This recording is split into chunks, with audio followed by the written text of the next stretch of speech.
Pao Lung Sing, and the path to true justice, it seems, is paved with broken bodies, false accusations, and a whole lot of stinky tofu. The truth, they say, is in the details, and the details of the Chi family massacre, they were screaming. Everyone claimed poisoning, but the poor dog outside, dead as a doornail, had no trace of it in its throat. I knew then this was no simple case. A hunch?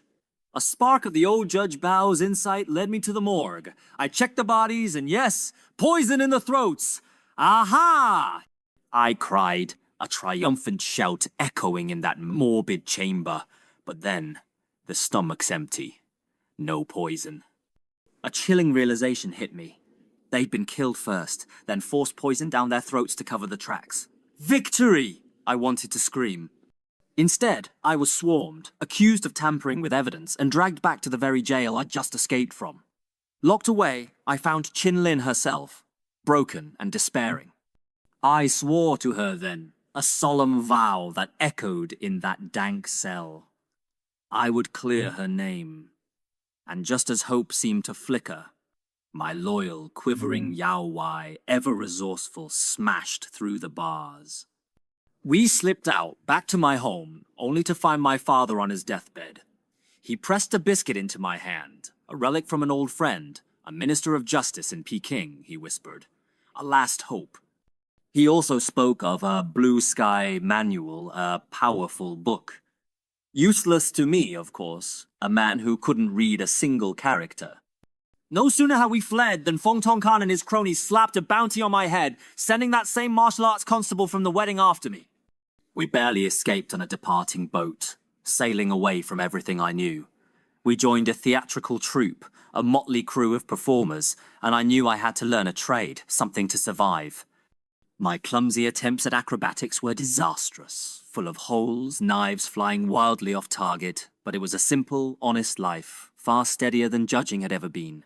Then, Yao Wai found me. He'd cleared my name, somehow, and even better, this troupe, this band of misfits, was heading straight for Peking. That night, sharing a quiet moment with the troupe's mistress, she revealed she'd known who I was all along. She encouraged me, her quiet words fueling a fire I thought had been extinguished.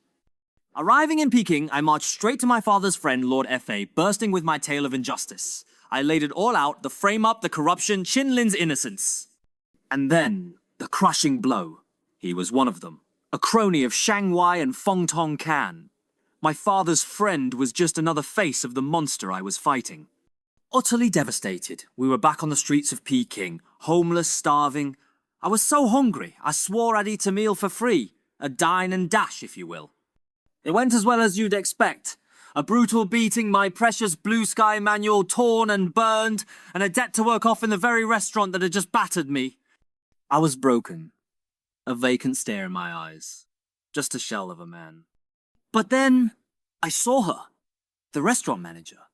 Her insults, her rapid-fire retorts, her verbal agility, it was astounding. A strange new obsession took hold. I began to imitate her, practicing tirelessly, my voice growing stronger, my tongue sharper. I found a new weapon, one I never knew I possessed. The power of words, not to interpret the law, but to shatter the very fabric of deceit. My put-down mastery, my bitching skills, they blossomed. And finally, in a grand verbal duel, I unleashed my newfound power, an unstoppable torrent of language that felled every opponent. I became the King of Quarrels, the undisputed champion of verbal combat. It wasn't the law that would save Chin Lin now.